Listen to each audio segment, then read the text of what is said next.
पहले वो काम तो कर दूं जिसके मुझे पैसे मिले हैं। क्या चाहते हो तुम? साफ साफ बोलो। रीता बहुत डर जाती है। इतने में वो आदमी एक खंजर निकालता है और उसके दोनों हाथ और उसकी मुंडी काट देता है। रीता वहीं मर जाती है। उसे मारने के बाद वो आदमी चाय वाले के पास जाता है।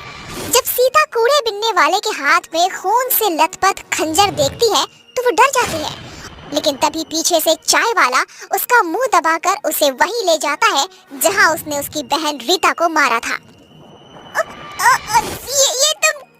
ये तुम क्या क्या कर रहे हो? तुमने मेरी बहन को मार दिया।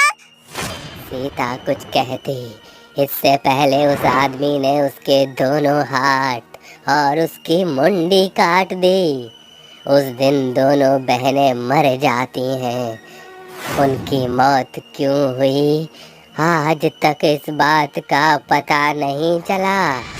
सरकार ने भी उन दोनों बहनों की मौत का पता नहीं लगाया, लेकिन उस दिन के बाद वो दोनों बहनें भयानक चुड़ैल बन गईं, जिसके बाद वो रेलवे स्टेशन से उतरने वाले हर एक पैसेंजर के हाथ और उनकी मुंडी काट देती हैं। लेकिन अगर ऐसे ही रहा तो वो दोनों चुड़ैल तो कई लोगों को मार देंगी। हाँ बिटिया, मैं जानता हूँ, इसीलिए मैं संबलपुर गांव से शहर जा रहा हूँ जहाँ वे दोनों बहनें जा रही थीं। शायद वहाँ जाकर मुझे उन दोनों बहनों की मुक्ति का कोई रास्ता मिल जाए। वो बूढ़ा आदमी शहर में उन दोनों बहनों के रिश्तेदार यानी उनके चाचा जी के घर जाता है, जहाँ उसे पता चलता है कि उसके चाचा कुछ समय पहले ही गुजर चुके हैं।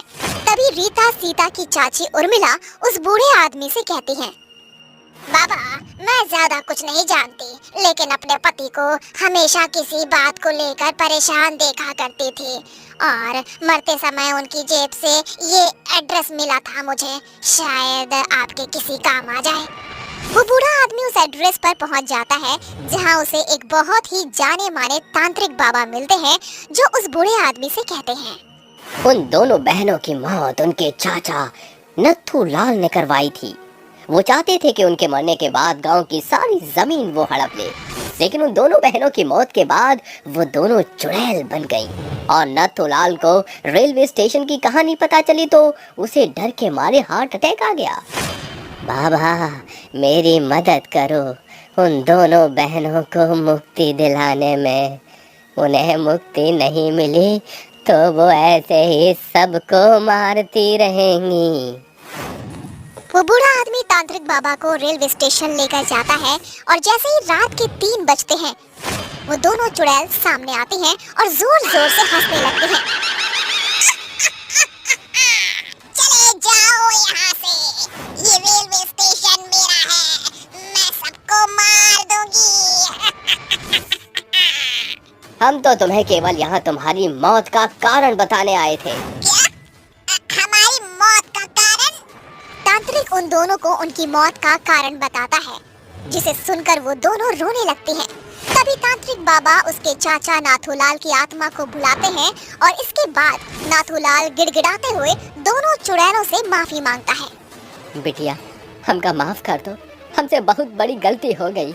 मुझे अपनी गलती का बहुत पछतावा है। जैसे मैं इस दुनिया को छोड़कर चला गया हूँ, तुम भी मुक्त हो जाओ। ये सच बात है कि अक्सर अपने ही हमें धोखा देते हैं, लेकिन अब हमारा यहाँ रहना भी ठीक नहीं है। हम दोनों मुक्ति चाहते हैं। तभी तांत्रिक बाबा उन दोनों के ऊपर पवित्र जल छिड़क देता है, जिससे वो दोनों चुड़ैलें जलने लगती हैं और उन्हें मुक्ति मिल जाती है।